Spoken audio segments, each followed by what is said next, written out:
esse módulo, né, ele é super importante, porque a biodança ela trabalha muito com o contato humano, com a carícia, né, e e, assim, contrastantemente com isso, né, a nossa cultura tem uma série de dificuldades com o contato e a carícia, né. Então, é sempre visto, né, como uma coisa, eh que é invasiva ou que não é moralmente aceita, né, então, muitas vezes a nossa cultura, vê o contato como algo negativo, né, e, o contato é colocado dentro, das relações íntimas, né, que a gente vai ter com outras pessoas mais intimamente, e de fato ele tem a ver com a nossa intimidade, né. Mas, ele na realidade, ele é uma necessidade que a gente tem muito, muito potente dentro da nossa espécie, a gente vai ver agora os aspectos, evolutivos do contato, né. Então a gente vai vendo que na realidade, o contato e a carícia, né, é algo muito necessário, mas ao mesmo tempo muito mal visto pela nossa cultura. E vamos buscar nesse final de semana, então, entender o porquê disso, né, e o porquê a biodança é super importante dentro da biodança, o resgate do contato e da carícia como um elemento estruturador da nossa identidade, das nossas relações, humanas, né, em grupos, com amigos, dentro da nossa família, nas relações que a gente tem com as pessoas com as quais a gente convive, o contato e a carícia são super importantes. Então, vamos primeiro ver o que que é exatamente o contato, né. Então, o contato, ele pode estar falando quando a gente fala em contato, a gente pode estar falando de tocar, né, a gente pode estar, falando de tocar com as mãos ou se encostar em alguém, ou mesmo, por exemplo, quando a gente olha nos olhos de alguém, a gente estabelece um contato visual, né. Então o contato tem muito a ver com essa coisa do tocar, né, do estar próximo, do estabelecer algum tipo de comunicação através do toque físico, né. Mesmo que, por exemplo, como eu coloquei para vocês, a gente tenha também o contato através dos olhos, através da palavra. Por exemplo, agora eu estou falando com vocês e a gente está tendo um contato, né, mesmo que a gente esteja cada um na sua casa, a gente tem um contato através da voz, através da imagem. Então, o contato tem a ver muito com essa relação, né, onde se estabelece um tipo de comunicação, um tipo de comunicação ou de imposição, ou de troca, né, que a base, como a gente vai trabalhar em biodança, a base disso é, o contato físico, né, mas também pode se estabelecer algum outro tipo de contato. Então, quando a gente fala desse contato físico, a gente vai estar trabalhando a partir do tocar, tá. Então, o toque, né, que tem a ver com um dos nossos sentidos, né, que é um sentido que a gente não percebe tanto que tem, mas na realidade ele é um dos nossos sentidos principais, né, que é o tato. Então, o contato ele tem a ver com o tato, né, quando a gente tá falando em termos do tocar.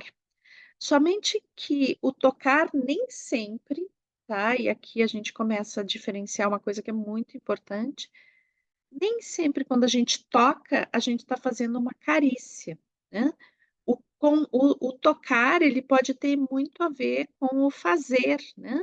Então, por exemplo, a gente tem várias atividades que a gente, faz com as mãos, né, eu posso digitar com as mãos, eu posso cozinhar com as mãos, eu posso fazer massagem, eu posso tomar banho e passar o sabonete, tudo isso eu estou fazendo com as mãos, né, tem a ver com fazer. Então, as mãos, elas têm muita relação com o fazer manual, e para isso existe um tipo de contato, né, e um contato que tem a ver com o tato, né. Então, a carícia, ela é um tipo específico de contato e um tipo específico de tato, tá. Então, dentro da carícia existe uma intenção do toque, né, uma intenção em reciprocidade, que tem uma conotação, emocional forte, um vínculo emocional forte, e que existe uma atenção, né. Então quando a gente faz uma carícia, existe um estado de presença na carícia, né. É como o meu ser está nas minhas mãos quando a gente faz a carícia. Então existe um estado de presença importante, e isso torna a carícia também uma espécie de comunicação, né, de comunicação através de um vínculo que não é por palavras exatamente. A gente pode achar que a carícia também se manifesta através das palavras, isso também é possível, né, tem um livro do Roberto Chiniachigi que ele fala, que se chama Carícia Essencial, é da época que o Roberto, ainda trabalhava bastante com biodança, né. Ele escreveu esse livro, A Carícia Essencial. E nesse livro, então, ele fala da carícia enquanto esse estado, né, de presença e de comunicação doce, de uma comunicação atenciosa, e que isso também se dá não só através do toque das mãos, né, mas através do abraço, através de palavras doces e qualificantes, através de um olhar doce também, né.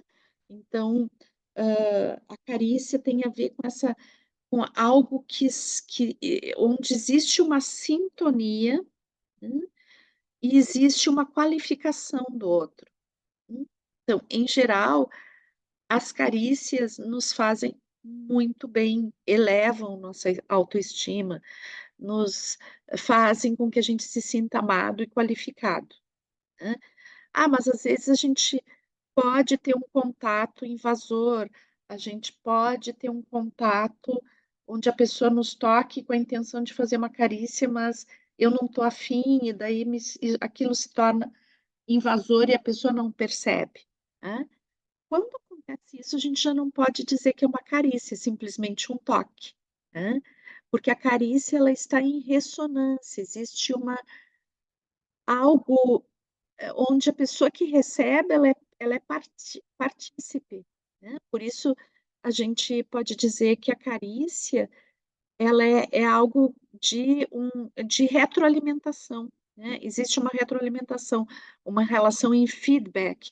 Simplesmente por receber a carícia de uma forma receptiva e agradável, eu já estou participando dessa carícia, mesmo que eu não retribua com uma outra carícia, o simples fato de me dispor a receber, né, e e acolher aquela carícia, já é uma espécie de carícia também.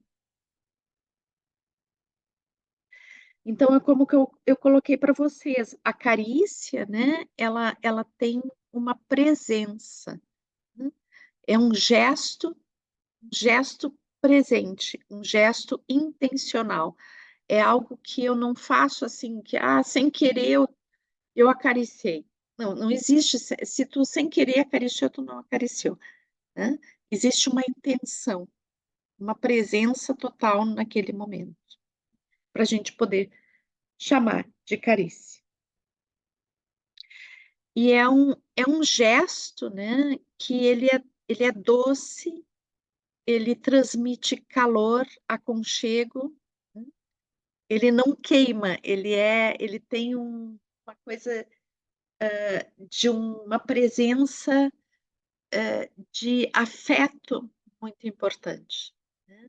Então é um gesto que está carregado de afetividade, de interesse no outro. E a carícia, né, ela é um gesto que ela refaz uma necessidade que todos nós temos, que é a necessidade de aconchego. Então, tem o livro do Montagu, né, do Exley Montagu, que, se chama Tocar, né, a tradução em português é tocar. E nesse livro ele fala, né, que, do quão prejudicial é para a nossa cultura a falta do contato, a falta do toque, a falta da carícia. Então, e o Montagu ele coloca o quanto, né, o ser humano, se vocês observarem a nossa pele, né, a maioria dos animais tem penas ou carapaças ou pelos, né, e nós somos animais, entre aspas, né, pelados. Pelados, então a gente tem uma suave penugem, né, e é interessante que na formação do feto, né, da das mesma da mesma origem que tem o sistema nervoso, vai se formando a pele. Então, a gente pode dizer que a pele é uma extensão do sistema nervoso, assim como todos os sentidos, né, os órgãos do sentido. Mas a pele, né, ela é um órgão que do sentido que cobre todo o nosso corpo, né, tem uma extensão enorme. E, então, quando a gente está no útero materno, né, a presença dentro do útero materno, ela é uma presença aconchegante e acariciante, de proteção, de aconchego. Então, segundo o Montagu, quando a gente nasce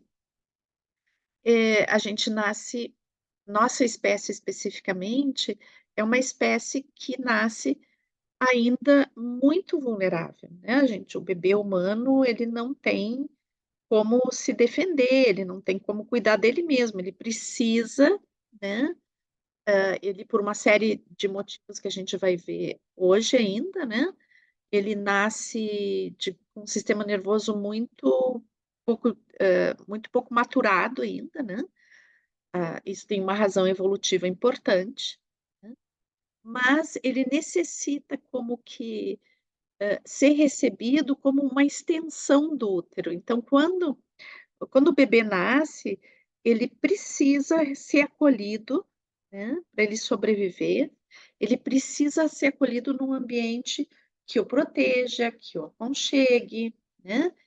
E nessa proteção, o contato com a pele, ela é super importante, né. Então, a gente passou durante muitos anos, né, dentro da forma como se propunha a educação e o acolhimento dos bebês, né, então houve durante muitos anos algumas teorias que diziam que os bebês que os bebês tinham que para não ficarem manhosos, né, eles não podiam ser segurados no colo, não poderiam ser acariciados, né, porque senão o bebê ia ficar manhoso e não ia ter condição de lidar com as frustrações da vida, né.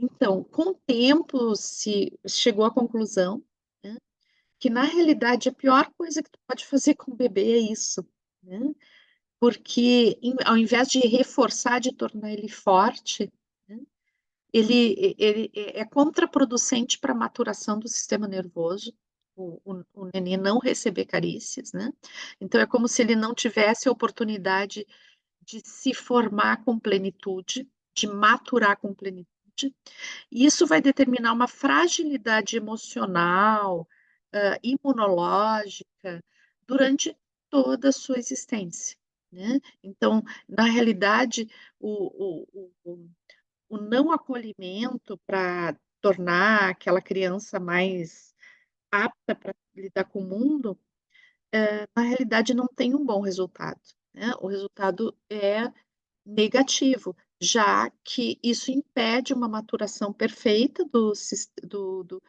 sistema endócrino, imunológico, do sistema nervoso, o que faz com que, esse adulto, né, que vem desse tipo de criação, tenha uma série de traumas, uma série de marcas, né, que vão ser determinantes negativamente na sua existência. Então, para Montagu, a grande parte dos traumas da nossa cultura, inclusive a violência que nós temos na nossa sociedade, é devida à falta de contato na infância, né. E daí a gente pode progredir um pouco nisso, né, e perceber que na realidade nós temos a necessidade de contato, durante toda a vida, né.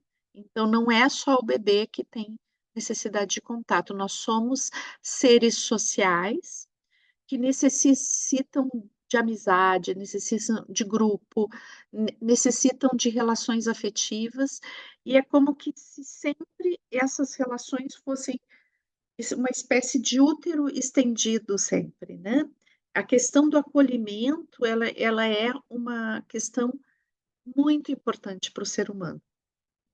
E, e aquele ser humano que é acolhido, que se sente amado, acolhido e recebido, independente da fase da vida dele, ele vai ter uma melhor autoestima, uma saúde melhor e vai ter, uma boa autoimagem também. Então, as carícias em biodança, né, toda vez que a gente busca a carícia, a biodança é um sistema que vai trabalhar esse resgate do contato, né, mas num nível, bem,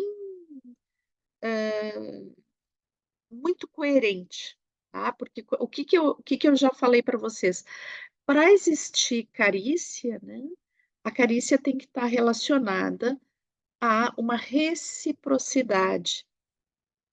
Então, a carícia é uma forma de comunicação, uma forma e é uma comunicação que ela não é, assim, simples, ela tem uma complexidade, né. Agora o que que acontece? Como a nossa cultura nega o contato, né, acaba que as pessoas não sabem como se relacionar nesse nível, né. Então acaba que muitas vezes o toque e a carícia, e a suposta carícia, né, como eu disse, quando é invasivo não é carícia, mas, passa o toque como algo, que muitas vezes traz o outro ou a si mesmo como um objeto que eu quero tocar, que eu quero amassar, que eu quero pegar, né. O outro como uma fonte de desejo, né, mas onde eu não consigo perceber o outro, eu só consigo perceber o meu desejo, né. E a carícia, ela parte da percepção daquela daquele outro que eu desejo sexualmente, eu desejo afetivamente, mas é uma percepção do outro que faz com que exista uma relação em feedback, né. Então a carícia ela jamais é impositiva. E através da biodança a gente vai regenerando esses códigos. Então a biodança é um trabalho bem progressivo, onde aos pouquinhos a gente vai retomando, né, as possibilidades de contato, a possibilidade do contato como, algo que vem em reciprocidade, a sacralidade da carícia. E quando a gente, vai atingindo níveis, né, onde, realmente essa carícia começa em alguns exercícios que são propostos em biodança, essa carícia é delicadamente resgatada e cheia de sentido, e cheia de um respeito pela relação e pelo outro, né, pela relação de si com o outro.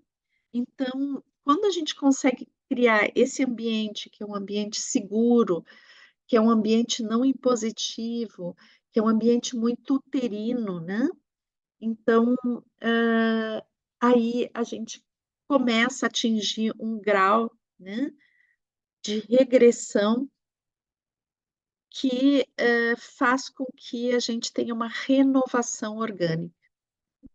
Então, a gente trabalhou, né, a questão da regressão no nosso último encontro, então, lembrar vocês, né, que a regressão em biodança, só para a gente recordar, né, a regressão em biodança não é uma regressão por faixa etária, mas sim é uma temporária regressão para um estado de receptividade e de relaxamento, né, onde possa existir exatamente isso, uma renovação orgânica.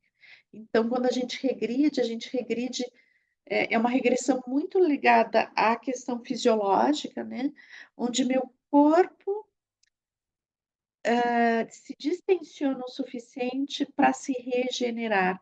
Algo que acontece muito frequentemente quando a gente tem um sono profundo, tá. Só que em outras condições, aqui nas condições a gente não vai estar dormindo, mas a gente vai estar num estado de receptividade, de acolhimento, de doçura, de calor, podendo, né, a gente vai trabalhando em biodança a capacidade de também se entregar a isso, né. Eu noto, por exemplo, quando vem pessoas novas fazer biodança e a gente começa, né, pouco a pouco a trabalhar essas questões, no início as pessoas têm muita dificuldade, ficam tensas, né, pescoço durinho, maxilar contraído, olhos dificuldade de fechar os olhos, né. Então existe uma construção de soltar o maxilar, soltar os joelhos, né, de se poder se colocar em uma forma receptiva, né. Também a gente faz a construção de como também eu me apresento frente ao outro para que eu possa gerar também essa percepção de confiança, de respeito, de aconchego, né. Então tudo isso são níveis de comunicação muito sofisticados que a gente trabalha em biodança, tá. Então, o trabalho de biodança, quando a gente fala de contato e carícia, não se trata de sair tocando as pessoas, né, tocar por tocar, ou tocar porque, é legal tocar, não, é uma construção dessa comunicação que se chama contato e carícia, né. Isso é muito importante a gente ter claro, pessoal, porque, assim, existem muitas vezes pessoas muito preconceituosas com biodança exatamente por causa disso, por causa do contato da carícia, né. Não sei eu que biodança é essa esfregação. Esfregação é a utilização do outro, né, é a utilização do outro, é a imposição de contato. Isso jamais acontece em biodança, né. A gente faz uma construção do contato, ele é altamente significativo, é plenamente cheio de um respeito, né. O que que significa esse respeito? não é um respeito hipócrita, tá, mas sim, ou moralista, mas é um respeito em relação à relação de feedback, há uma construção de relação, a percepção plena de si do outro, tá. Isso é muito importante para a gente também poder, quando alguém nos fala uma coisa absurda dessas, né, que certamente é porque não fez biodança, não conhece biodança, está baseada em preconceitos, né. Então, a gente poder argumentar e poder mostrar, né, que não é assim, que não é essa a nossa proposta, tá bom. Então, vamos ver um pouquinho a biodança, né, a carícia em biodança, ela está primordialmente ligada à afetividade, né. E vai estar ligada também à sexualidade, mas sempre com base no afeto, tá. Esse afeto que nos facilita essa comunicação, esse essa relação em feedback que vai se construindo, tá. Então, hã, quando as pessoas usam esse termo esfregar e tudo, é como se a biodança propusesse uma coisa ligada à sexualidade, num nível de uso do outro, né, e isso o centro da biodança é sempre o afeto, que vai derivar para a sensualidade de uma forma muito integrada e muito em reciprocidade, tá. Então, por quê? Porque a gente vê a carícia e o afeto como um fator evolutivo, tá, então a gente vai entrar um pouquinho nessa questão do fator evolutivo da afetividade da carícia, que eu acho que é super importante a gente entender isso, né. Vou dar um golinho de água aqui. Então, uma das coisas que é importante a gente que eu acho que é bem legal a gente ressaltar, né, é que a teoria de biodança, ela é uma teoria primordialmente ela está baseada na biologia. Não tanto na psicologia, mas mais na biologia. É por isso que se chama biodança e não psicodança, né. Então,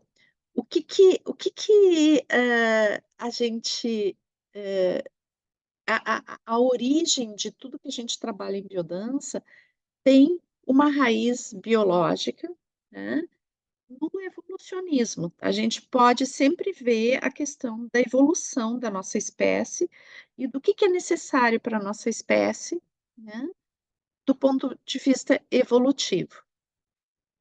É uma visão darwiniana, a gente pode dizer que lá de fundo é, mas assim, o Rolando Toro, ele vai estar, bastante inspirado e baseado não somente em Darwin, mas nos teóricos que vão fazer, vão ver a biologia como algo sistêmico, né, como Ellen Margulis, Lovelock, Maturana, tá. Então, a gente pode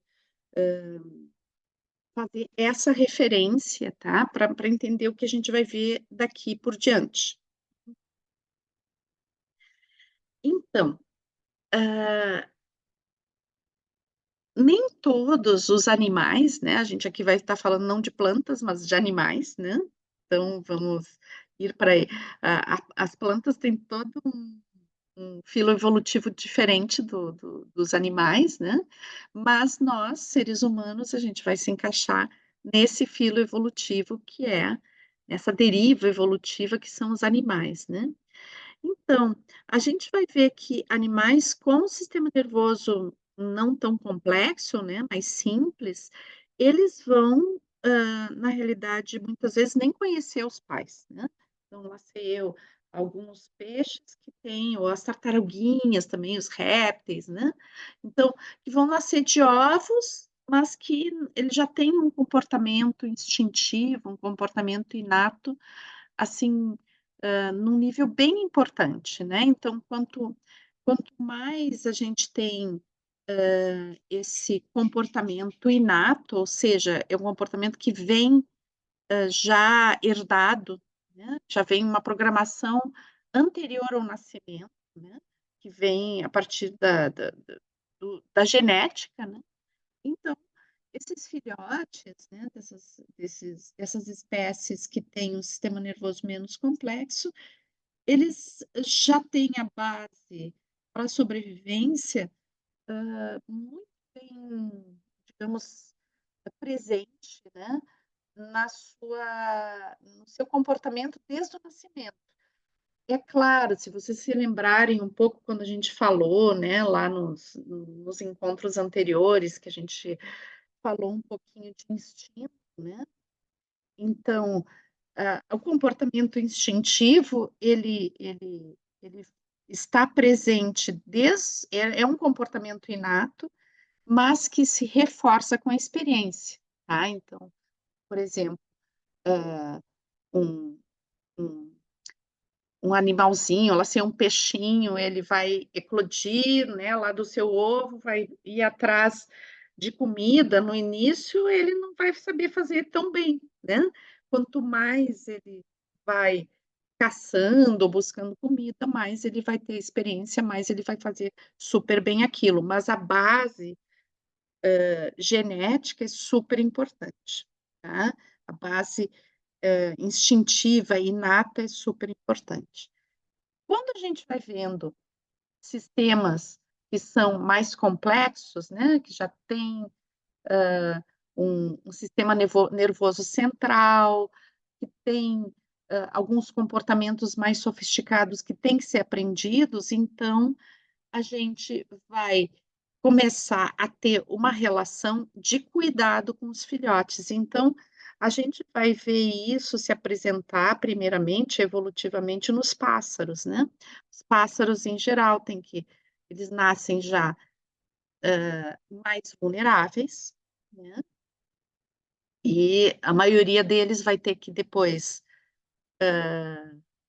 voar, né, e eles precisam aprender a voar. Então, a gente pode dizer que com os pássaros começa a nascer algo, né, que é o interesse dos pais pelos filhotes, né, e a presença desses pais. Então, algo que é um comportamento instintivo dos pais, né, que já está previamente ali presente, né, que é uma espécie de um interesse, um encantamento pelo filhote, né. Então, o que faz que, por exemplo, os pássaros vão buscar comida para o filhote, né, e construam um ninho, etcétera. Todo esse esse cuidado, esse interesse com o filhote, né, que permite que esse filhote nasça, né. Por exemplo, os passarinhos como esse aqui que a gente tem essas fotos, né, que nasçam sem penas, né, então que não tenham a capacidade de buscar comida, né. Então, existe como um comportamento inato na mamãe ou no papai, ou em ambos, né, depende da espécie, a coisa de construir o ninho, de cuidar dos filhotes, né, e depois de prepará-los para a vida, para voar, né. Então aqui a gente já vê que existe uma parte de aprendizado, uma parte de comportamento inato. E existe pela primeira vez, né, um interesse forte dos pais, né, pelos filhotes, tá. Então a gente pode ver que o afeto, que a gente pode ver isso como um primórdio do afeto, o afeto surge como uma estratégia evolutiva, né, que é a vontade de cuidar, o desejo de cuidar, né. Então, hã, nós não temos desejo de cuidar porque nós somos bonzinhos, né. A gente tem o desejo de cuidar principalmente porque isso é altamente significativo pra gente como espécie. Hum. Então, nos mamíferos, né, isso se torna mais forte ainda, né, construindo laços sociais bem importantes, onde, depende do do quão complexo esse mamífero, né, se são mamíferos maiores, com um sistema nervoso mais complexo, né, são animais que realmente dependem das relações sociais que vão sendo estabelecidas. E esse interesse, né, ele não é temporário, mas é um interesse permanente pelos membros daquele grupo, né. O fenômeno que a gente vai chamar no âmbito humano amizade, né, ele é um fenômeno que vai ser bastante presente entre os mamíferos já, né, a gente não sei se a gente chamaria de amizade exatamente, né, mas assim, essa necessidade de estabelecer laços que passam por uma importância daquele outro ser para aquele animal, né. E a necessidade de fazer parte de um grupo. E aqui, o contato, né, ele é super importante como um elemento regulador dessas relações, né. Então, parte grande do da comunicação grupal vai se dar através do contato físico, do o próprio aleitamento, né, ele vai ter muito a ver com esse contato, né. Então, no caso humano, né, a gente vai ter um sistema, a gente já tem visto outras vezes, já falei disso, né, a gente vai ter um um sistema, inato existente, obviamente, né, mas muito aberto, tá, e um sistema nervoso bastante receptivo ao aprendizado, tá. Isso a gente pode ver como um um fator bem importante pra o desenvolvimento cognitivo do ser humano, tá. Então, porque, como o tipo de relação social que se estabelece no humano é muito, muito sofisticado e passa por uma série de aptidões, né, que devem ser construídas, resgatadas, construídas, aprendidas, né, a gente passa toda a vida aprendendo, né. Então, esse desenvolvimento esse inato, ele não pode ser tão presente, né, ele tem que ter um componente de aprendizado importante. Isso nos torna muito, muito, muito moldáveis, né. Então, aquilo que o ser humano vivencia, especialmente nos seus primeiros anos de vida, é tremendamente impactante, né, para desenvolver as suas aptidões. Então a gente pode ver que existem aptidões que são inatas, né, mas que para o ser humano existe uma preponderância do ambiental para que essas questões se desenvolvam, para que essas questões, tenham uma forma no mundo, né. Então, a gente pode dizer que a carícia, né, o ser acariciado, como eu coloquei antes, né, que traz essa sensação, esse aconchego, essa essa sensação de que eu faço parte, de que eu sou acolhido, de que eu sou amado, que eu sou significativo para o outro, né. Isso nos traz uma possibilidade de um desenvolvimento cognitivo, muito, muito maior do que se eu tiver a sensação de que eu tenho que sempre que me defender, que eu tenho sempre que desconfiar, que eu posso ser maltratado a qualquer momento, né. Então, é como que se não existe esse ambiente receptivo, existe uma retração, né, também em nível cognitivo. Então, a carícia é aquele elemento que nos faz ter a certeza de ser amados, né, é um dos elementos que nos faz ter a certeza de ser amados. quando a carícia é realmente carícia, não é simplesmente um toque.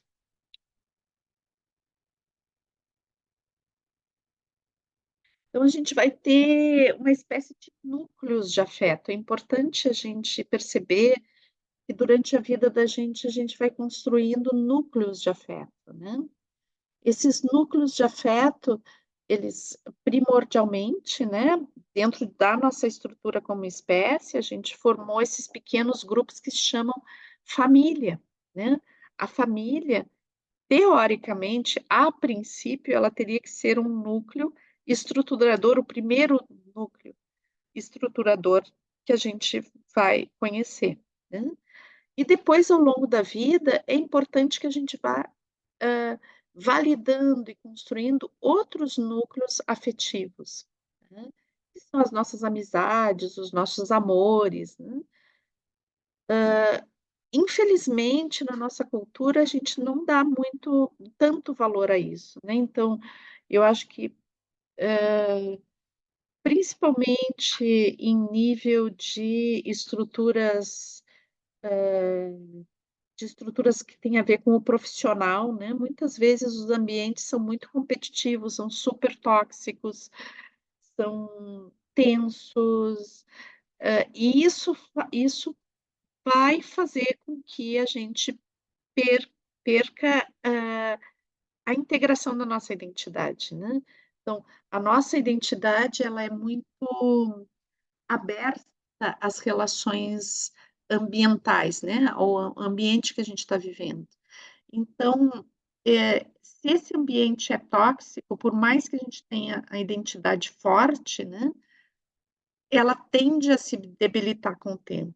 Então, uma das coisas que é super importante, e na biodança a gente trabalha muito, né, o reconhecer a importância dos núcleos afetivos e procurar que na maioria dos ambientes onde a gente vive, ou, se possível, em todos os ambientes que a gente vive, se construam núcleos afetivos. O próprio grupo de biodança, né, ele pode ser um núcleo afetivo, é importante que a gente crie os grupos de biodança como núcleos afetivos, né, porque eles têm uma função, principalmente no início do processo de biodança, quando a pessoa começa a fazer modificações, importantes na sua vida, né, o grupo ele funciona como uma matriz, né, como um úterozinho, onde a pessoa se sente aceita e percebe que pode ter que tem uma base afetiva para fazer modificações, né. Esse é um dos tantos motivos que fazem com que seja super importante o grupo semanal de biodança, tá. Então, quando a gente faz eventualmente biodança, não se cria esse núcleo, né, e daí a gente não tem, é como se não se tornasse tão eficaz o trabalho, né. Tem alguma eficácia? Tem, mas, é despotencializado o trabalho se a gente não tem um núcleo grupal, né. Então, sempre falo para vocês, né, é super importante fazer o grupo semanal de biodança.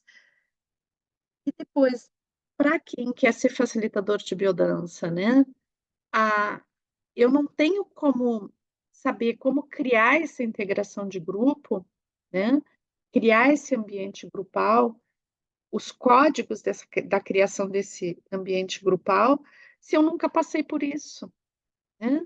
Então, é super importante que vocês vivenciem com muita plenitude a experiência de grupo para poder criá-la também, né. A o grupo como um núcleo afetivo. Isso parece simples, né, mas não é uma coisa simples, né, tem muita coisa que a gente vai ver mais adiante dentro da própria dinâmica de grupos, né, da estruturação de grupos, que pode fazer com que seja muito, muito sofisticado e muito complexo tudo isso. Então, a primeira coisa, antes de a gente entender a teoria, né, porque só a teoria não adianta, é a gente poder ter a vivência de participação em grupos, tá. Grupo de biodança, que daí a gente consegue ter a base dentro da nossa estrutura interna, para entender perfeitamente como isso se dá. Então, a carícia, ela também está ligada à sexualidade, né. Ela é um fator muito importante da sexualidade. Então, dentro da biodança, a gente busca sempre trabalhar a questão da sexualidade unida ao afeto, à linha da afetividade também. O que nos permite, então, estabelecer uma relação, né, construir relações onde exista uma reciprocidade, um um um j uma comunicação, né, onde, eh, exista uma relação profunda de um com o outro, né, é essa a base de construção da gente. E, existe uma linguagem específica das mãos que tem a ver com a sexualidade, né. Então é as mãos que comunicam desejo, que comunicam prazer, que provocam prazer, né. Então, a carícia, antes de tudo, ela não é algo só que está ligado ao aconchego afetivo, mas ela também está ligada ao prazer, o prazer de dar e o prazer de receber, né. Então, quando a gente trabalha a carícia num nível da sexualidade, o que que a gente está fazendo? A gente está enaltecendo, né, a questão do prazer em dar e receber a carícia. E também a questão de o desejo de dar essa carícia e o desejo de receber, né. Quando a gente está trabalhando a questão da sexualidade, a gente está sempre trabalhando essas 2 palavrinhas que são super importantes, que é o desejo e o prazer, né. Então, para que uma carícia seja realmente carícia, eu tenho que desejar receber. Se alguém me impõe o toque, não vai ser prazeroso, e daí já não é mais uma carícia, né. Quando eu dou uma carícia e eu faço uma carícia, né, eu, eu tenho que também desejar fazer aquilo, né. Tem que passar por uma questão de desejo, eu quero fazer essa carícia, senão fica algo como tocar um objeto, e novamente já não temos mais a carícia. E num segundo plano, é não só o desejar, mas é o prazer que envolve a carícia, né. Então existem vários tipos de toque, vários tipos texturas, pressões, que têm a ver com a possibilidade dessa comunicação através das mãos, né. Então, as nossas mãos, elas têm uma coisa fantástica, né, e que se vocês observarem, é uma característica muito humana, a plasticidade das nossas mãos é algo fantástico, né. Nossas mãos tomam o formato daquilo que a gente toca, né, e fazem uma espécie de aderência à pele, né, a pele que é tocada ou ao objeto que é tocado. A gente consegue dar exatamente a forma através das mãos. E isso é algo muito potente e pode ser algo muito prazeroso também, se a gente conhece essa linguagem. Então, em biodança, quando a gente trabalha a questão da sexualidade, a gente, dentro da questão da carícia, né, porque também existem danças que têm a ver com isso, com a questão da sexualidade, não é a questão da sexualidade em biodança não se resume à questão da carícia, né, mas quando a gente está trabalhando a carícia do ponto de vista da sexualidade, a gente descobre essas formas de fazer a carícia que nos comunicam paixão, desejo, prazer, que nos provocam o prazer, né. E o principal aqui sempre vai ser trabalhar a relação de reciprocidade, tá. Nunca a imposição. Então, a carícia, né, antes de tudo, né, quando a gente vê a carícia ligada a essa questão do toque, a gente está falando de pele, tá. Então, o a nossa pele necessita de carícia. A carícia é um alimento para nós, né. E e a gente tem isso desde a nossa dos nossos desde quando a gente está ainda dentro do útero, né. Então, hã, hã, a pele que cobre todo o nosso corpo é um órgão de sentido super potente. A gente tem terminações nervosas ao longo de toda a nossa pele, que vão transmitir sensações de calor, de textura, né, de vibrações, e é e a pele, ela pode ser uma fonte de muito prazer, né, e assim, a pele, a princípio, né, ela existe como um limite do meu corpo, né. Então, aqui estou eu, ali está o outro. Mas quando a pele, ela é fonte da carícia, e ela é fonte de prazer, e ela é fonte de doçura e aconchego, muitas vezes a sensação de contato, ela nos remete a algo muito potente, que é a diluição do limite corporal, que são coisas que acontecem não sempre, né, sempre num estado regressivo, né, e dá essa a sensação de fusão, né, que pode ser a fusão com uma pessoa, pode ser a sensação de fusão grupal, né, quando a gente faz os trabalhos de grupo compacto, né. Então, essa sensação de que o limite corporal se dissolve e a gente entra num limite corporal maior, que é grupal, né, ou de par também. Então, essa sensação ela está ligada ao prazer e é algo que que nos remete, né, à sensação de ser amado, né. A gente pode dizer que a fusão, né, a perda do limite corporal e a sensação de pertencimento que vem dessa sensação de fusão, ela é algo que nos remete a uma vivência amorosa, né. É algo que nos remete à sensação plena de aceitação e de amor, que é uma experiência que na nossa cultura é pouco vivida.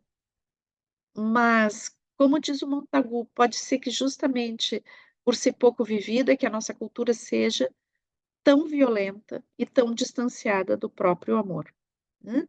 E é interessante, né, pessoal, que tantas vezes a gente vê as pessoas, né, com julgamentos morais super forte a respeito da sexualidade do outro, das relações amorosas do outro, né, mas, então condenando pessoas pela forma como vivem o amor, né, como por suas preferências em nível sexual e, e as pessoas não condenam a violência onde a gente vive, não se escandalizam com a violência, né.